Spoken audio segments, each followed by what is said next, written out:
So I wanted to speak a little bit about a blog. I call them blogettes because they're so short. They're just the beginning of the newsletter that I wrote this week, which was, I'll tell you what it was about. How many of you actually read the newsletter and the little blog? Oh, quite a few people. Okay, so some of you know what it was about. But what was interesting is I got a text from my daughter who said, "Mom, whoa." I get that a lot when I teach. Cheryl, whoa. It's like, "Mom, whoa, that was a lot to share." And I guess some of her friends had pointed it out, or I don't know. So, what kind of response did you get to that? And I said, well, only two people said anything, and both of them it was positive. So she's like, well, I'm glad to hear that. But even though it's text, yeah, you're just imagining a little emotion seeping through there. With the emojis and exclamation points and things like that make it clear. But what I wrote about was when I was 18, first of all, my parents, when I was 14, my dad went to work as a researcher at the Pasteur Institute in Paris, and we all went along, and then they went home, and I wound up staying. So I spent a few years of my teenage years studying in Paris. And I'm really grateful for that experience of living in a different culture. And it was a more different culture in those days than it is today, actually. And I had a boyfriend. I lived at the Cité Universitaire, which were dorms for students, and they were divided according to countries. And had a roommate from Algeria, and it was all very wonderful adventure. And I had a French boyfriend named Daniel, who passed away a few years ago. I still have our favorite song on as my ringtone on my phone from when he passed away, but I'm sad about that. But and Daniel was from a very bohemian kind of family. His dad wasn't around at all, and his mom's boyfriend was just a couple years older than we were. I was 18, he was 19. I mean, we thought she was extremely old. She was probably about 42 or 45. So we were, a little scandalized, but not really. But this was the milieu, it was just a different kind of environment to be in. And it's hard to say, which friends kind of led us into this, but basically we had some gender bender friends, and we used to reverse roles and dress up as the opposite sex. And my hair was so short at the time, I looked like a boy, and Danielle would put on like beautiful I would make him up, with lipstick and eye makeup and stockings and heels. They must have been his mother's, because I didn't have heels. And then we would just have fun. And I really discovered that I liked kissing him when he was dressed up like that, and it was just all silly and fun, except for the night when we all drank too much wine and his mother then started kissing me. That he got really mad at her for that. But that's the thing with these games, they can sometimes go a little too far, especially if they are lubricated with substances. And at one point, I got very mad at Danielle because I liked Nadia, the couple anyway, and he kind of liked her too. So we went through these things, but what was so wonderful about it, looking back, at the time you're a kid, you're just a kid, but looking back, I feel so grateful because we would go to clubs and see people who really looked different than we did. And in those days, I don't know what it's like. This was over 50 years ago in Paris, you guys, so I don't know what it's like today. But in those days, the gay and lesbian and other, whatever you identified, everybody was sort of in it together. Marginalized, but together. And so there was a spirit of camaraderie, and there was just a lot of acceptance and non-judgmentalness. And I remember the first time we'd be out late. I remember the first time I was in a cafe and saw like I was a teenager, saw two grown men making out in public. Now, you didn't see that in Bethesda, Maryland. Folks were not doing that at the Hot Shop or Howard Johnson's or whatever we had. They weren't. And I remember kind of staring at first, but then it's just natural. It becomes natural. And I feel grateful because those experiences led me to feel sympathy and solidarity with people who identified as different from me, especially with their gender and sexuality, and to march, it wasn't LGBTQ then, but to march for gay people's rights in the 70s and other people's rights in the 70s. And so I really credit those experiences with a kind of non-judgmental openness and non-conceptual, just not categorizing people and not judging them according to those categories. And later I was very shocked to discover the virulence of homophobia and other prejudices like that they didn't make sense to me.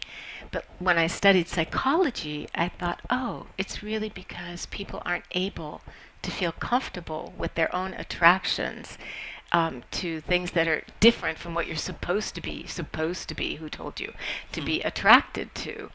And so naturally then it's easier to, we all know this, to project our, disavow or deny those parts of ourselves or our desires and project them onto other people and make them bad or wrong. And this is something that goes on all the time, whether it's our jealousy or our envy or even our anger. We can project and imagine people are angry at us. We're actually the one who's angry. Or this is just something that unfortunately is part of human psychology when we aren't being mindful and aware and trying to suffuse our mindfulness practice with some tenderness and compassion and love.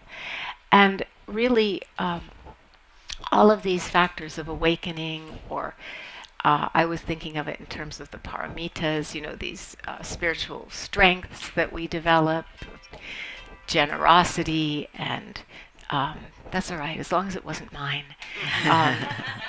There but for the grace of God. Now that's the opposite of the attitude I'm trying to talk about. Like, I'm glad it was you and not me who got embarrassed, because it has been me. More often it's Jack. He likes to keep his phone in his pocket on, even if he's teaching. So, yeah. But it's a kind of generosity of being willing to surrender this self-importance of our various ego fixations and ideas and things that we've absorbed either from our families or the culture, and to respect the situations of people and relationship and gender identification and sexuality as they are. And I'm not talking about situations of abuse or violence or exploitation, obviously.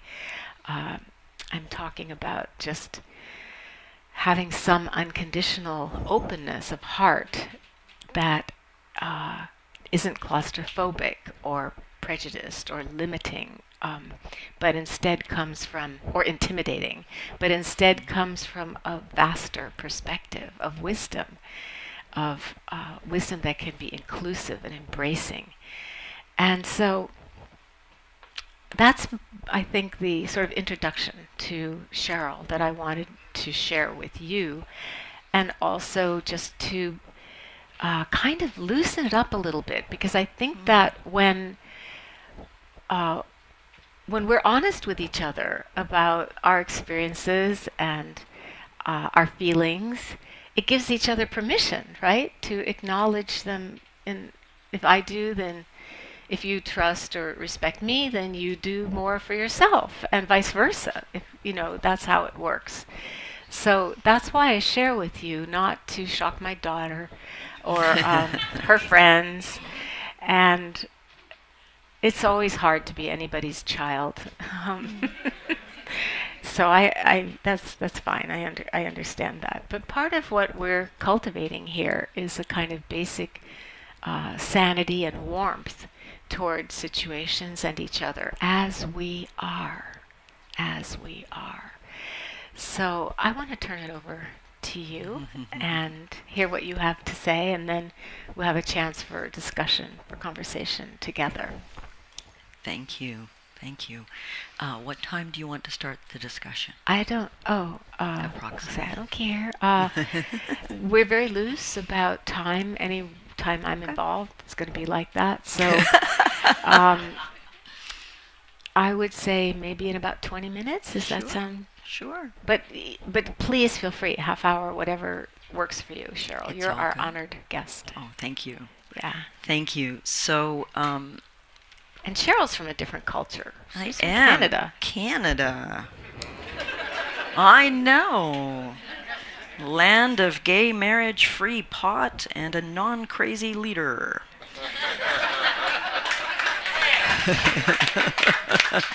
You can have it too. You're on your way. Look at gatherings like this. But this book is Trudy's fault, I would like to say. I forgot the story. Do you want to tell the You story? tell it. No, I think you should tell it.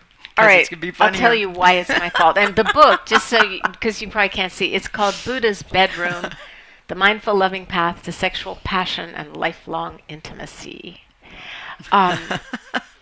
with a foreword by Jack and me. So I was teaching the dedicated practitioner group, which I think several of you in this room have been part of that group at Spirit Rock. And they have a week they called the Worldly Dharmas, where they talk about sex and money and, our actual lives. And so they couldn't find anybody who wanted to talk about sex and relationship, and they asked me, and I just wade into these things. It's like, I'm not an expert, I'm not a sex therapist or a scholar of this or anything, but I'm interested in it, so we can talk about it together. And so I did a presentation that I carefully crafted, and there was a huge reaction to it because I think I just went a little too fast. I think I had people like feeding each other strawberries, but before, I don't know, it was just, it was a sensuous kind of exercise, and I think it just rattled some people, although it was meant to be fun and soothing and delicious. But we pay attention to the impact of what we do and say, right? Not the intention. And at the end, Cheryl came up to me, but I didn't know her. And she said, I think I could help you with this. You said, I was afraid there'd be someone in the room who's their expertise. If there's someone there, please come talk to me. I'm like, uh-oh. I forgot that part. All right. I was trying to be incognito. Well, she was the sex therapist, and she came up and offered her help and told me that she was, and I was just like, well, why didn't you do it? Or, and she said, well, actually, she was making this division between her work as a sex therapist and her Dharma practice and study, which was very intense and lifelong and deep. And I was just like, well, why? Why don't you? She said, well, I teach, sexuality and relationship, and I teach Dharma. And I was like, well, why don't you teach them both? We need this. We need this. This is one of the biggest areas of insanity in most of our lives, right? And so we need this. And then what? And I thought, hell no. I didn't say it out loud, but I'd said, I just teach Dharma now. I no longer teach sex. Why don't you teach both? Hell no. And then the retreat continued. I was a participant. I was a student. And over the next few days, a number of people, my fellow students, and we were in silence, but they would come up when I was washing dishes or whatever, and they'd sort of sidle up to me and say, I've never been able to integrate my sexuality, my sexual urges with Dharma. I keep them separate. I'm not acting on my sexuality, or I don't know how to bring these two together. Could you talk to me about it? Over and over and over. People came with questions and longings, and I was trying to be incognito. And thankfully, I started to listen and realize that it surprised me there weren't other people teaching this more, and essentially, to cut to the chase, how do we apply our mindfulness practice? How do we apply, those of us who study Buddha Dharma, the understanding of the Four Noble Truths and the Eightfold Path, compassion, wisdom, awareness, bodhicitta, bodhisattva vow, service to other beings to help them liberate, our own development, non-judgment, moving energies through our body? How do we bring them together? Not in any way, at least it's not my imperfect intention to water them down. I don't want to water the Dharma down and make it convenient. I don't want to throw away the parts of Buddhist teachings that maybe don't fit with the life we want to live, running around chasing pleasure. I want to ideally share an approach to our romantic and sexual relationships that is deeply based in the depth Dharma teachings, and that's what I attempt to do. But today, when we were chatting last night, Trudy suggested and invited that I speak briefly this morning to you all about, for example, taking the 7 factors of enlightenment, the 7 factors of awakening, a deep meditation practice, a deep, profound Dharma practice, these qualities that are already present in our mind and that we can seek to uncover and contact and develop. And in one chapter in the book, I apply the 7 factors of awakening to sexuality. So I'm going to briefly go through that this morning. These teachings are for all relationships of any genders or styles. All it takes are 2 or more if you're polyamorous people in a committed, loving sexual relationship that want to explore and go deeper. I'm going to speak somewhat frankly, so if some reaction to that arises, just be gentle with your heart and your mind. And call my daughter. And exactly. So this will be a brief summary, and the book covers the fundamental teachings of Dharma, applies it for about 40% of the book to relationship in terms of communication, conflict, closeness, emotional closeness, and creating interest in long-term love. And the latter part of the book is based on sexuality. So the 7 factors of enlightened sex this morning. Mindfulness, the first factor. What do mindfulness and sex have to do with each other? I would say a lot. And I want you to follow me on a little thought experiment here. Trudy's may be set in Paris. Mine will be set on a black and red couch in the rec room of my parents' house when I was 16. And I'd like you to imagine an early erotic experience. And mine was the man I loved at the time, Eric.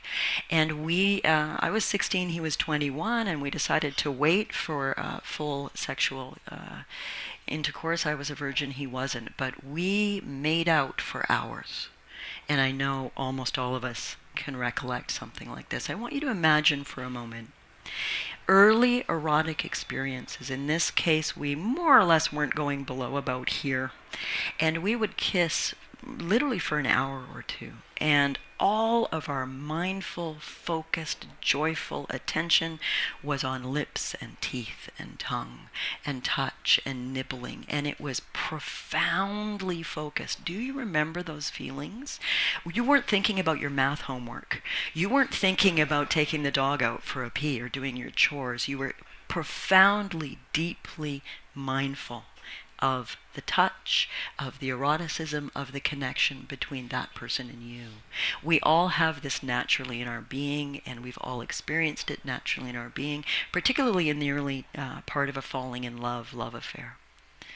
And I want us all to practice a little experiment now for a moment. I'd like everybody to close your eyes.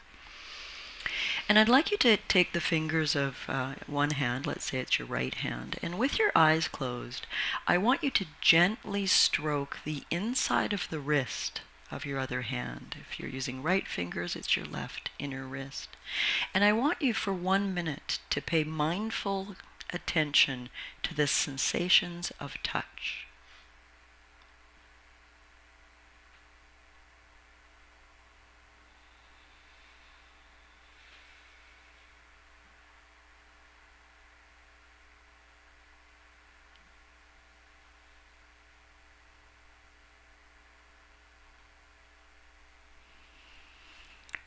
And what I suspect most of us notice is the intensity of something as simple as fingertips on skin when we're mindful, when we're focusing on the direct experience, which is what your mindfulness practice is training you to do. So in addition to having transcendent experiences in our minds and in our meditation, opening our hearts, the idea is to utilize that in our daily life in all forms, but here we're talking about in our sexual romantic contact. So mindfulness has a great deal if not everything to do with sexual and erotic experience. My colleague Lori Brotto, who wrote a phenomenal book called Better Sex Through Mindfulness, talks about, she says, essentially, I don't think great sex is possible without mindfulness, because if you're not directly showing up with the experience, you're only having a watered down experience. Imagine you're eating a chocolate mousse, but you're thinking about apple cake. You're not having a full experience of the chocolate mousse or the apple cake. And this is what we do often in sexuality when we're distracted in the ways our minds are. And also, by the way, when we fantasize. When we fantasize sexually, when we're in sexual relationship, having sexual contact with our partner, we're watering down the experience. We're in our mind, mindlessly, somewhere else, having sex with someone else while we're here with you. And we're deadening the experience. There's some good science to indicate this. So if you want to have deep, erotic, profound sharing, heart-opening connection and love with your lover, bring your head into bed. Bring the mind into the focus on the erotic experience. So there's a few words about mindfulness, the first factor of enlightenment, the first factor for today's talk of enlightened sex. The second is curiosity, and this is probably my favorite to teach, because I like to point out that the majority of longer-term sexuality, either it wanes a great deal and we're not having sex at all, or we're being sexual very rarely, and when we do have sex, it's pretty standard. I like to call it nipple, nipple, crotch, good night. Because that pretty much sums it up, which is why you're all laughing. Our routine, it's nice, it's pleasant, but where's the curiosity? Where's the play? Where's the exploration? My goodness, on that red and black couch, the exploration from here to here was profound. We all have done this, or at least dreamt of doing it, really exploring with curiosity each other's bodies, each other's experience. Think of imagine yourself in the world's biggest paint store, and you know they have all these chips of paint color, and there's thousands, maybe tens of thousands of colors. I believe that a lot of us over time reduce our sexual curiosity to blue, green, and red, and that's it. And we're essentially being bored with our mind. We're not being awake in our mind, because the awake mind is curious. You want to see a curious person involved in the world, hang out with someone who's got a pretty awake mind. Travel with people, travel with Jack and Trudy, travel with my teachers, and see how they are curious and open and interested and exploring, and the mind is grabbing and experiencing. That's a quality of our mind as it awakes. It's there to be uncovered. So in a very simple way, I encourage us to explore the palette of the colors of the erotic rainbow, and to make this something we incorporate both in our solo sexual life, our masturbation life, and in our sexual partnership life. The average sexual encounter lasts 7 minutes, and that's from, is your mouth guard in, to... That's directly from one of my patients. She says that's her pickup line to her wife. She says, is your mouth guard in? And that means, oh baby, we're getting it on. 7 minutes isn't very long. There's not a lot of curiosity involved in the exploration, in the dance, in the joy of awakened love, of mindful loving, of curiosity. Here I want to briefly touch on, following on Trudy's bold and compassionate sharing of some early explorations in her world that changed her view, that opened her view up, the curiosity of that exploration. And I'd like to acknowledge something that is, I think, very rarely acknowledged in general in discussions about sexuality, and I would say perhaps even less mentioned in a Dharma community when we talk about sexuality. We're going to talk about very nice, sweet sex in Dharma communities. And I think I can not say it better than I attempted to say it in here, so excuse me while I read something in the curiosity section about what I call dark sexual energy. And here I mean the dark and raw and primal and lusty aspect of our sexuality that we may be very reticent to share with our partner. Maybe in the beginning, when we're tumbling into lust and love, we'll share some of our desires, fantasies, wild sides, kinks. But as we go along, often we don't share our darker, beautiful longings. And when I dub it dark sexual energy, I mean as in yin yang. I mean the black and the white, the flow of the shadow, the light, the beauty of the integrity of the depth of who we are sexually. And I write here, and enlightened sex is not just about sweetness and light. I encourage couples to open up to what I call dark sexual energy as well. This is the lusty, the raw, the primal part of your sexuality. You may feel some confusion or even shame about these aspects of your arousal and curiosity. Perhaps you desire to be tied up and treated like a sex slave, or you fantasize about having an orgy, or picking up a stranger on an airplane and rutting in a tiny bathroom stall. That's one of mine. You may cut off that part of your sensuality. Thank goodness I don't have a daughter.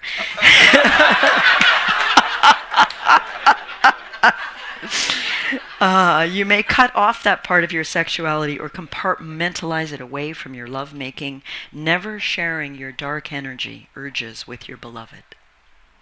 As awakened lovers, we think of ourselves as conscious, sophisticated beings with a spiritual path. We are ethical, generous, kind and compassionate, and nice, really nice. But we also have deep, powerful sexual energy, a vital libido or life force, and this dark sexual energy wants to play dirty, not nice. And I hope I can say this, but enlightened sex does not always have to be so darn nice and polite. Sure, sometimes you want to slowly, sweetly make love together and weep with the depth of loving, intimate connection. But sometimes you want to unleash the raw power of complementary dark energy of passion and joyfully fuck and be fucked by the one you love. And it's a Dharma book. That's a controversial sentence, and I share it with trepidation and openness because it's to capture the sense of the wildness of who we also are. The Tibetan tantric traditions and other beautiful traditions incorporate to some degree. It's part of my lineage, blessedly to study in that, as many of you do, the power of the erotic drive to create a transcendent experience of bliss and emptiness. An experience of awakening, an experience of the two selves dissolving into the empty fullness of awake mind. It's not about a base animal nature, it's about profound energy that when stuck creates difficulty. When our dark energy is ignored, compartmentalized, repressed, or shoved aside, that's where it leaks out in unwholesome ways. And so I invite that, even if it's difficult to talk about, because it's a beautiful, profound part of who we are. When we connect our mind, the mind of awakening, we connect it with our heart of compassion and love, and the base, the root energy of the energy of sexual congress and union. Curiosity, as I said, one of my favorite things to bring to this discussion. The next factor of enlightenment applied here to sexuality is the factor of enthusiasm or energy. And there I like to point out that a lot of us become very complacent. And this is in our romantic life and conversation, conflict resolution, being in relationship, as well as in our erotic life. I dub it in the teachings marriage incorporated, whether we're married or not. But when we're in a full, long-term committed relationship, we get to the point where we're kind of running our love affair like a business. And we're doing a really good job of it. We like each other. We're good companions. We high five on our way out the door to take the children here and there and make sure there's enough kale in the fridge and that the brakes get fixed. And we're really kind of rocking and rolling marriage incorporated. But we lose the couple. We lose the romance, the connection, the unique, profound glue in your family that is you and your sweetheart. We lose it and we become this parallel track of people high-fiving as we cross in the hallway. This is one of the greatest complaints that come to the couples and sex therapy offices, and this weird phrase we all use, like we know what it means. I love them, but I'm not in love with them anymore. And I would say that's a lack of mindfulness, because complacency means boredom, and boredom means we're not training our mind to be interested. This breath can be juicy and glorious when we show up completely with it. If you're bored with your mate, I challenge you that you're bored in your own mind, because your mate never became boring. And if your mate met someone new at the office tomorrow who found them fascinating, that's where affairs often happen. Number one report of why people ended up in affairs that they bring to me. They say, Cheryl, I'm the last person, and they're usually weeping with deep sincerity. I'm the last person who ever would have strayed. I completely disagree with infidelity. There was infidelity in my family. I hated it. I judged and condemned anyone I knew who cheated, and I have done that. How did this happen? And as we explore it, they ended up in the dance of complacency and boredom, and they felt unappreciated and unwitnessed, and someone found them interesting. Can we reignite the mind of curiosity, mindfulness, and with some effort and enthusiasm find our mate interesting again, both in and out of the bedroom? That takes some effort. So does everything else we value and everything else we're good at. Our career, our cooking skills are because we put in effort. So I invite us to make our love life a hobby. Pay attention to it, carve time out for it, practice to get better. Make our sexual life a hobby. Make a weekly sex date. Don't tell me that's not romantic. What's not romantic is never having sex. A weekly sexual date where when you feel like it or not, you become intimate in some form together. And rest assured you're normal if in your longer term relationship your desire and arousal have waned. Excellent research by Rosemary Basson, a sexuality researcher out of UBC in Canada. She indicates that the majority of long-term couples, I'm about to make us all feel better, I think, the majority of long-term couples start making love from a place of what she calls sexual neutrality. What does that mean? It means neither of them are turned on. They start making love because it's been a while. They start making love because they'd like to feel those feelings, and right now they're tired and not turned on. But through the decision to get into flow or have a shower or soap each other up or start kissing or touching or frankly going down on each other and arousing things, the sparks start to happen. So effort and energy and enthusiasm, commit to the hobby of your relationship and your sexual life together. The 7 factors: mindfulness, curiosity, this enthusiasm, energy, or effort, different translations of the root word, and bliss, pleasure, joy, the translation of the word piti. Have you ever been in meditation and just experienced, it's often described as like a bit of an effervescent, pleasant tingle through the body. This is some of the movements of energy that happen in meditation that are called piti. Sometimes they can feel orgasmically beautiful. Sometimes they can actually feel rather unpleasant and intense and deep. This is the movement of mind as we calm and open mind energy opens up. So applying this to our sexual life and our sexual explorations, seek pleasure. That may sound like an odd thing to say when I'm talking with you about enlightened sexuality or connected sexuality. Well, it's all about seeking pleasure, isn't it? Yeah, but again, how much pleasure are you experiencing? Are you really showing up for the simple and deep physical, emotional, heart-based pleasures of your lovemaking? There's some exercises in the book of mutual erotic touch and mindful imagination and other things to help us bring more of this pleasure and bliss up to the surface. The eroticism of those early kisses when I was 17, those early explorations in Paris, how you felt when you were falling in love with your current or previous mate. It was so easy to be excited and feel the pleasure. Do you remember when especially in our youth, maybe at a date, maybe on a movie, when you were just aching to hope they'd put your arm around you and everything was focused, and just the pleasure and the excitement and the nervousness of this movement and the pleasure. Mindful minds experience pleasure. Busy minds shovel in the chocolate mousse while dreaming about apple cake, and we experience very little of the pleasure of this taste right here and right now. Bliss, pleasure, joy, and rapture. How many of us practice staying conscious at orgasm?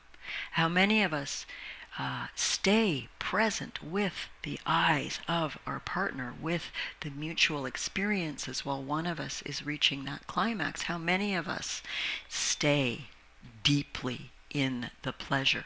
We may think we do, but I challenge each of us to explore that. Or are we swooning away, kind of drifting back from the direct experience with or without going somewhere else in our head? Pleasure being fully embodied and shared in the loving bond. Attention to the pleasure of other. The pleasure, the joy of creating pleasure, safety, comfort, and connection in our lover. I would put forward that the factor of enlightenment, of bliss, pleasure, and rapture is something we can expand and welcome. And tranquility.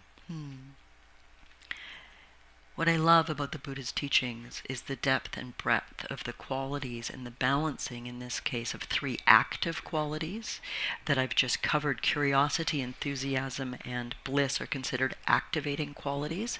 Mindfulness is considered the balancer in between. We've got the three active, and think of a seesaw with mindfulness as the balancer.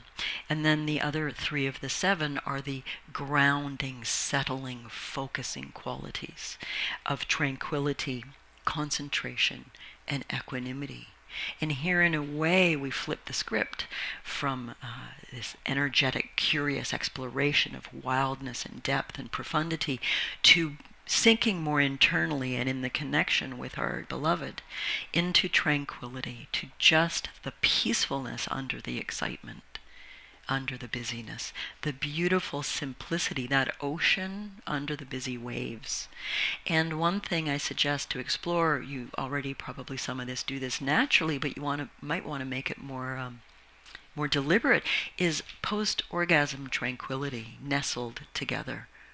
Instead of leaping out of bed to get a face cloth or whatever one does, just being there and noticing the heartbeat settling down, noticing this is like an open awareness meditation here, not a focused, but resting in the tranquility of the peacefulness after the urgency, the calm after the storm, the connectedness of their breath and your breath, and the peaceful, beautiful sensations. Often the heart feels very open, and being with a tranquility, open awareness experience, noticing the peacefulness that is mentioned, is actually always present, even when we're not experiencing it. And utilizing that as a meditation on letting go and experiencing the tranquility underneath. And then concentration.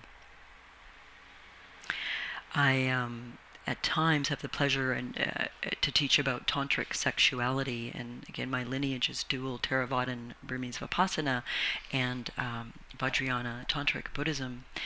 And many of us, I think, are interested, and it fits into curiosity and effort and mindfully being a lover in our love relationships, solo and with others.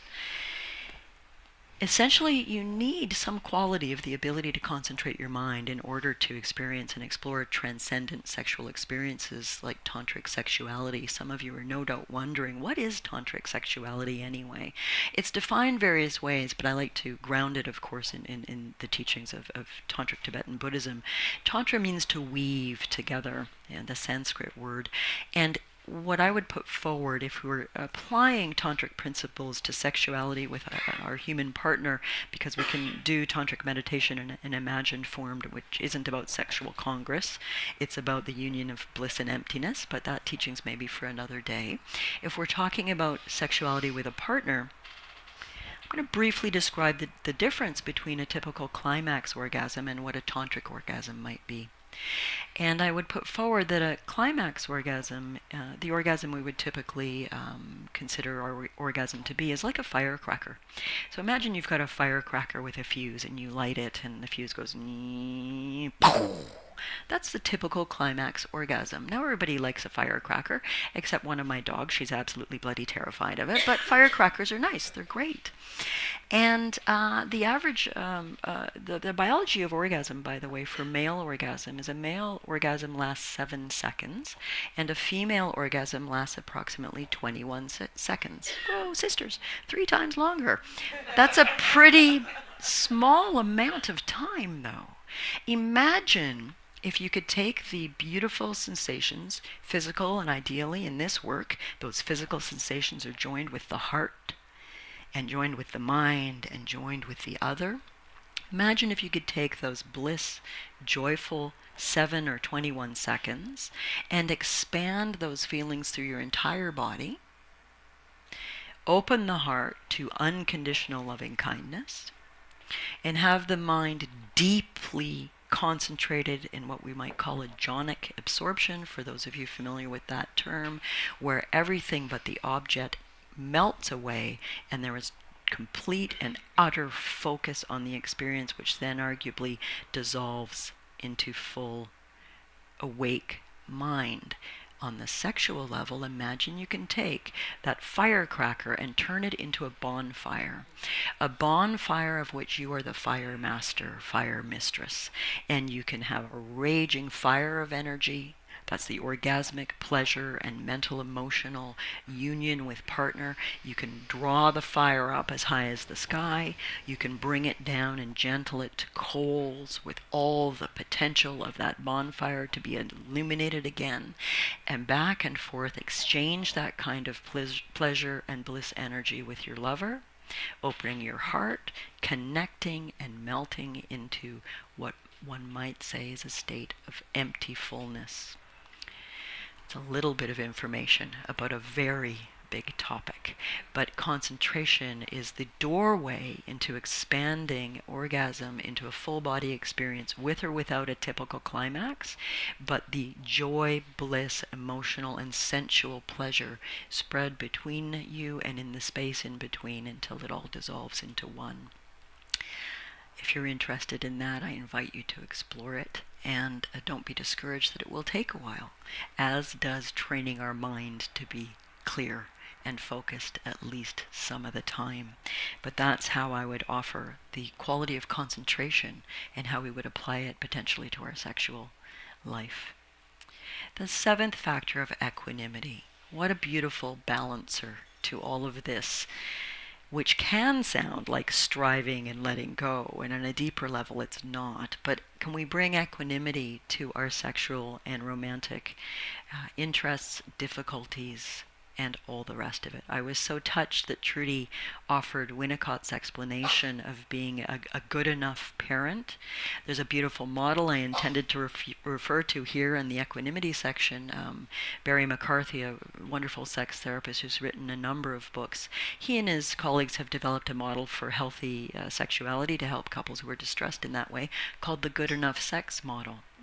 And it fits so beautifully with the teachings of equanimity. Despite everything we've just said, it's not intended to leave you out of here saying, okay, there's this huge goal and I need to get there. That's clinging, that's grasping, that's the 2nd and 3rd noble truths. It's the cause of suffering. But instead, what if you can just be snuggling with your sweetheart and start to touch their arm and have an equanimous view? I'm good with whatever literally arises and passes away or does not. The good enough sex model beautifully conjoins with this teaching, which is it's the exploration itself to bring our attention to. The touch, the kissing, the difficulties that arise in our mind or heart, or where we're closed, where we're open, where we're frightened, where we're safe, and to just bring a compassionate, overlooking view of upekkha, of equanimity. We will not necessarily have this or that, but together we can explore with love, with grace, and with acceptance this profoundly difficult, wonderful, joyous, repressed, confused, scary, beautiful, liberating aspect of being in a human body and choosing to not be on a monastic path. Equanimity, grace, forgiveness of each other and ourselves, and showing up over and over again in this moment with this kiss, with this being. So that is a very brief overview of how we might apply mindfulness, curiosity, enthusiasm, bliss, tranquility, concentration, and equanimity to the sacred within the sexual, to the awakened within the lover, and how to bring Buddha into the bedroom. So thank you.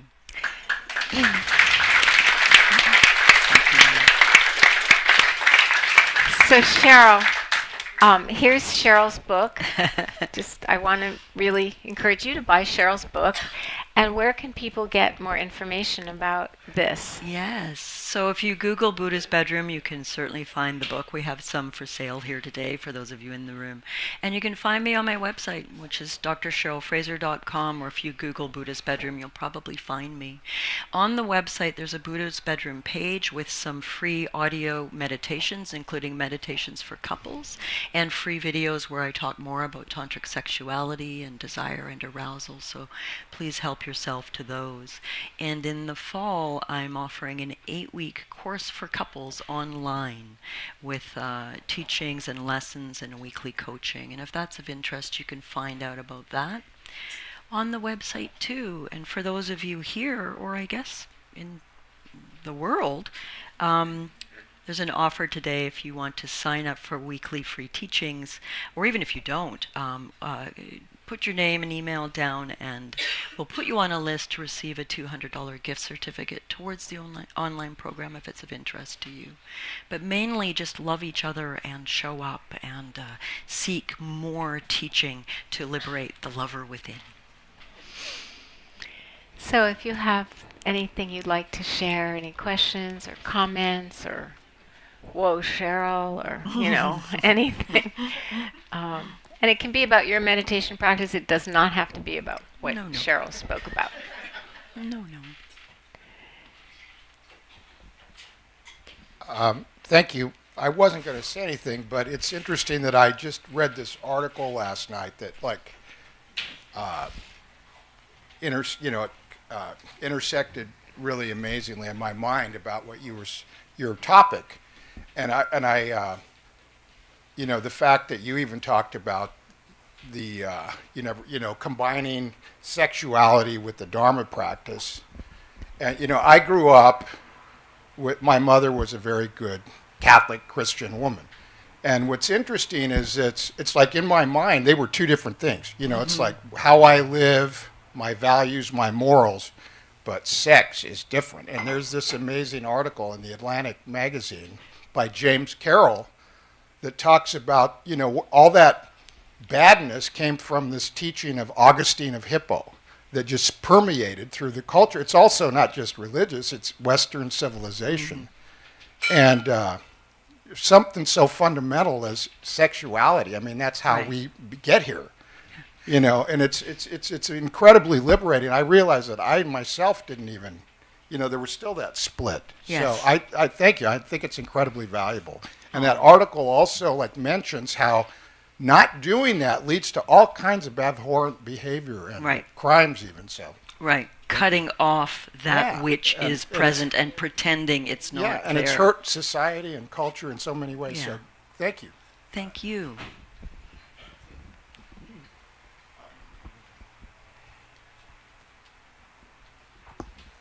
First of all, I can't thank you enough. And I have to be very honest and admit, you really turned me on.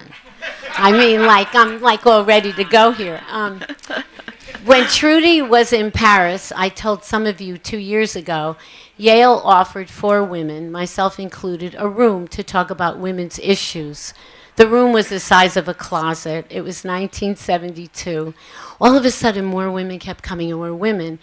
So the Unitarian Church gave us the auditorium, and we became the New Haven Women's Liberation Movement. We did all kinds of wild stuff. We broke into the men's club at Yale demanding membership. We did guerrilla theater. But we also did our Bodies Ourselves classes, where we learned and read and researched and discovered that women can reach many more than just one orgasm. So there we were practicing in our Bodies Ourselves in this room, and women were just blown away that it wasn't just, wham, bam, thank you, ma'am. It was, I'm not done yet. The other thing we explained and shared was, okay, so you don't have a partner, man or woman, but your hand's terrific. You don't have to tell it what to do. You don't have to say, could you move to the left, please? Could you move up? Could you? So we really did a lot of experimentation, and that was 72 when we worked for gay rights and equal rights, and it didn't matter who you wanted to be with, it was okay. So I just thank you so much for this conversation. And last but not least, I was running a group for girls at Santa Monica High School. And they were so open about their sexuality because I said, anything goes, it can stay in this room. Questions and answers and sharing. It was so freeing for me as well, but I made sure every single one of them, I'm not telling you to sleep around, but you better use a condom or I'm going to smack you. There you go. And they said, thank you, we will. Go to CVS, I said. But thank you so much for this, really. Thank you for the beautiful share. Thank you. Conversation is scary, but wildly important. And I thank Trudy for her courage to invite this conversation. It's very pleasurable. Which is a factor of enlightenment.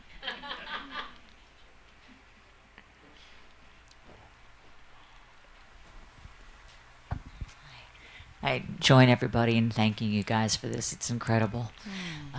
Just also want to thank you for all the laughter. When you mentioned that our speaker a couple of weeks ago is very, very funny. It's like, so are you, gal. Just thank you.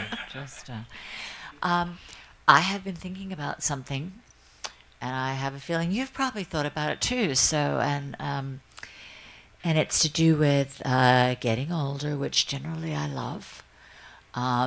Having been very sexual as a younger person, being sort of out of that at the moment, which feels great, but thinking about wanting to, it might be in my future. But noticing that even though thoughts of sexuality aren't completely gone, they're definitely much less than they were when I was young.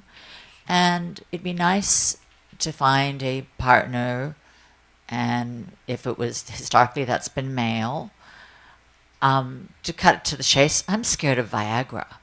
I just don't have the energy anymore to keep up with what the male body can now unnaturally do.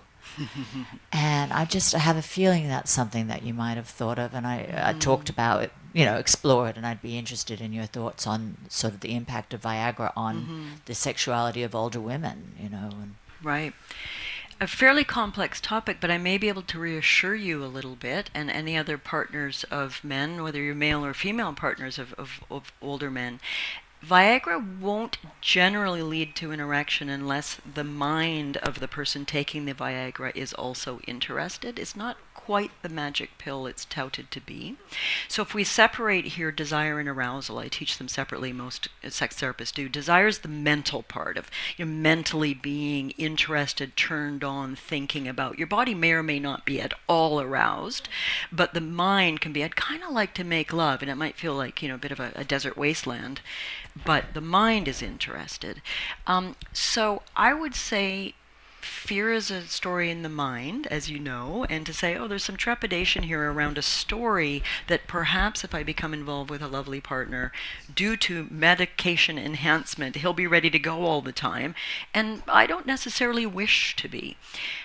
Fairly likely, you would discover, I think, and I look forward to hearing about it when you do, please email me and tell me how it's going, that the male person involved, let's say it's an older male body which can't naturally have firm, strong erections all the time at whim, and medication may be used as a support. Again, when I work with, say, troubled couples where there's a lot of conflict and misery, and the male person, if it's a heterosexual couple for the sake of argument right now, and he takes Viagra, he still won't necessarily get erect if he doesn't want to be making love to his partner. If there's anger, if there's disconnect, if there's emotional, psychological disconnect. So I wouldn't worry too much that you're going to be potentially dating a walking erection, which would probably scare all of us. But that, in the act of loving mindfully and bringing awareness to the whole repertoire of relating, the two of you would probably find your way to some degree of equanimity. Because also, frankly, sister, you'll probably be a lot hornier in the beginning of a new relationship than you generally are. Aging, hormones, post-menopause, and all the things we are all dealing with, myself included as well. And then we need to look out for an idea that we should feel a certain way, or it's normal That word doesn't exist in human sexuality. What's normal is a dog humping another dog to make a puppy dog. That's normal. The human sexuality is so nuanced and difficult. So I would say explore with openness, and should you end up in a situation, any of us, where one partner has a lot more sexual desire and arousal and interest, that becomes a beautiful place to play and to find ways to support each other and compromise and come together.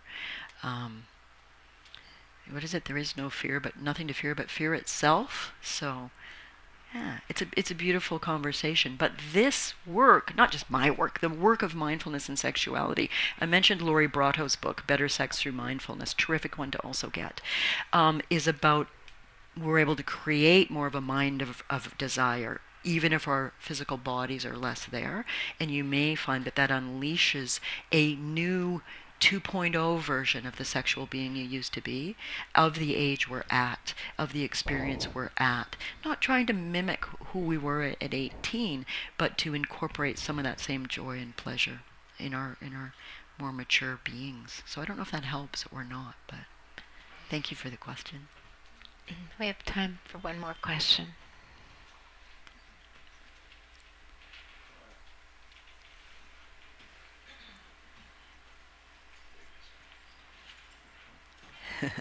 Hello. Thank you Hi. for your topic. It's wonderful. I'm just wondering if you could speak a bit about the flip side of it, as far as holding those desires, sexual desires, and perhaps in the monastics do it. Yes. The nuns and then the monastic people. And then some of the practitioners, go in that way also, in that direction. Yes. So I was just wondering if you could just touch Yes. a few on that. And Trudy may want to also add some thoughts there Yes. as well. I mean, it's the essential dichotomy, isn't it? And Jack and Trudy do a beautiful job of addressing that in the foreword you wrote of, here, Buddha Dharma in the form of Shakyamuni, Buddha and Theravadan teachings in the suttas are essentially desire is bad, it's the root of suffering. So in a way, not always necessarily interpreted accurately, in a way we want to transcend desire. We want to rise above desire. And that may, of course, seem like the antithesis of what we're discussing today. I would put forward thus.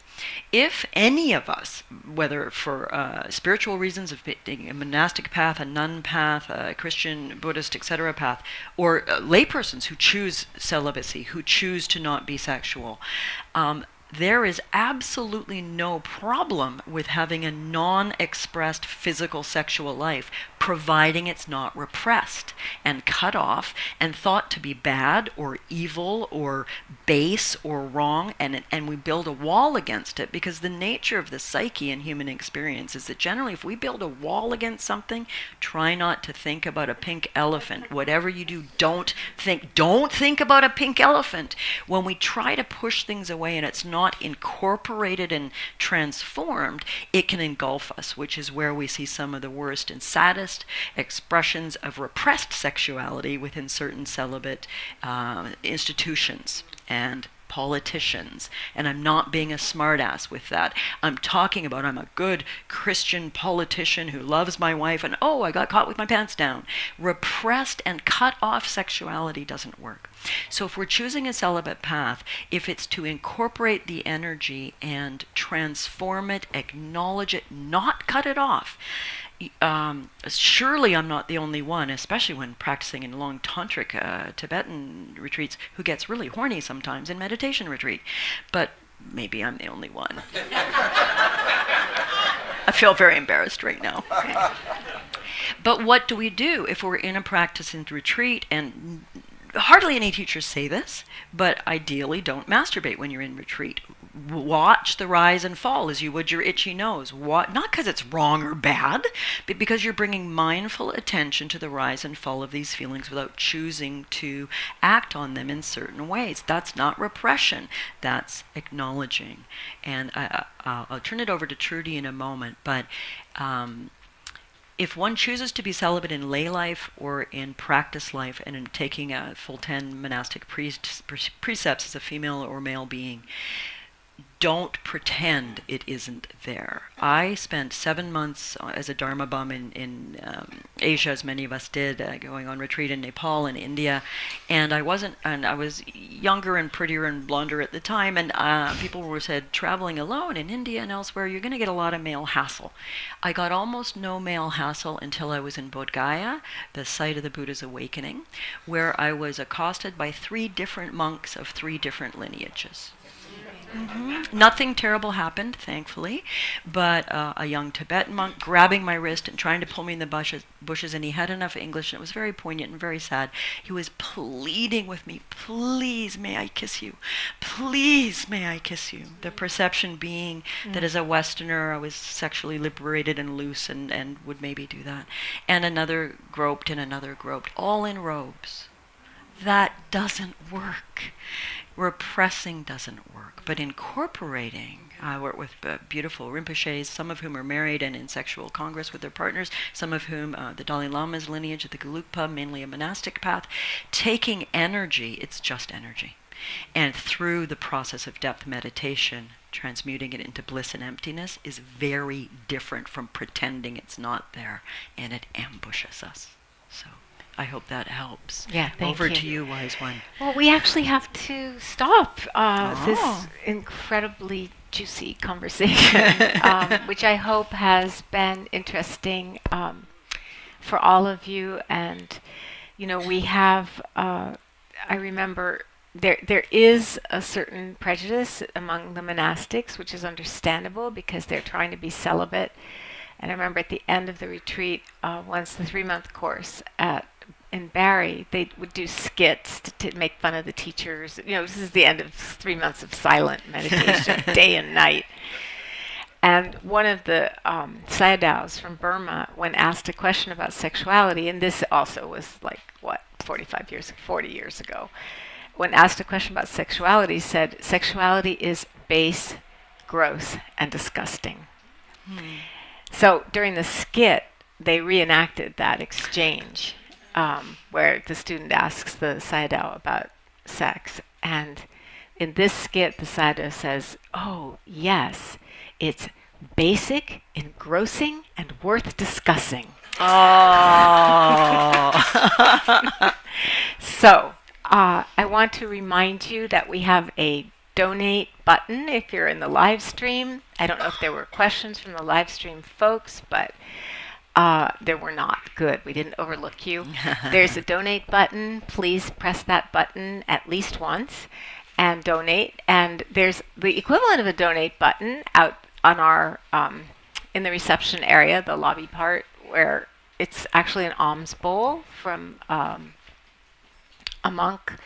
And we offer the sitting group, as you know, by donation freely. So we encourage you to think about what you would spend on a movie or yoga class, or just if everybody did that, it would really, really help InsightLA and help the teachers. And so we thank you for doing that, especially if you decide to do it every month and become a monthly donor. That's really helpful. And we don't have that many of Cheryl's books, but you can find them online.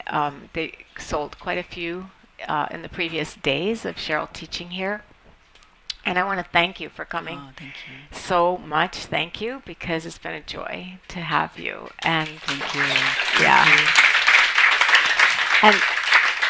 And this is to wade into these waters is always very risky, because we are all different and we come from such different places. And there are people in the room who have taught this and lived in communities dedicated to this. And there are people who are just like, oh my God, I'm way past that, but maybe not really. And so, do you know what I mean? It's always such a big range. And I want to thank you for your attention and receptivity, and I want to just sit for just a few seconds and dedicate the merit of our practice.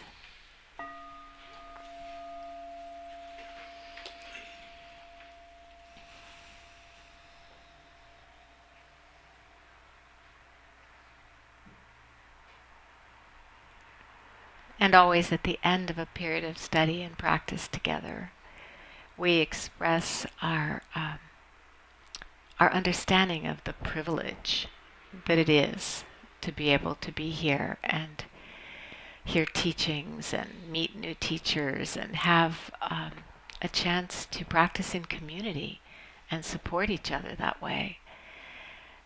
This is our refuge, Buddha, Dharma, Sangha, teacher teachings and each other.